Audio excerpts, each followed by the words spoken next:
एक साधा पंखा, एक वायर आणि एक लोखंडी कॉट, झोपलेले पती पत्नी आणि अचानक आलेल्या विजेचा जबरदस्त धक्का. काही सेकंदात सर्व काही संपलं. सांगवीत ही दुर्दैवी घटना घडली आहे.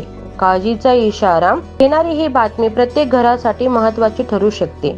नेमकं काय घडलं पाहण्याआधी HSN मराठी न्यूज चॅनलला सबस्क्राईब करायला विसरू नका, जेणेकरून अशा महत्त्वाच्या अपडेट्स तुम्हाला मिळत राहतील. चला जाणून घेऊया. बारामती तालुक्यातील सांगवी गावात एक अत्यंत हृदयद्रावक घटना समोर आली आहे. नवतन रामा पवार वय 40 वर्षे आणि संगीता नवतन पवार वय 38 वर्षे या पती पत्नीचा विजेच्या धक्क्याने मृत्यू झाला आहे. पवार दाम्पत्य यात्रामध्ये खेळणी विकण्याचा छोटा व्यवसाय करत होते.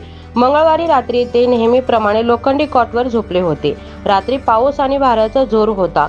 त्या दरम्यान पंख्याच्या वायराला शॉर्ट सर्किट झाले आणि विजेची वायर थेट लोखंडी कॉटवर पडली. झोपेत असलेले दोघेही काही समजण्याच्या आतच विजेच्या जबर धक्क्याने मृत्युमुखी पडले. या घटनेमुळे गावात अळहळ व्यक्त होत आहे. त्यांच्या मागे 2 मुले व एक विवाहित मुलगी असा परिवार आहे. पोलिसांनी आकस्मिक मृत्यूची नोंद करून घेऊन पुढील तपास सुरू केला आहे. घरात वापरल्या जाणाऱ्या इलेक्ट्रॉनिक उपकरणाची योग्य काळजी घेतली जात आहे का? अशा दुर्घटना टाळण्यासाठी आपण कोणत्या खबरदारी घेऊ शकतो? तुमचे मत खाली कमेंट मध्ये जरूर लिहा. अधिक अपडेटसाठी HSN मराठी न्यूज चॅनलला सबस्क्राईब करा.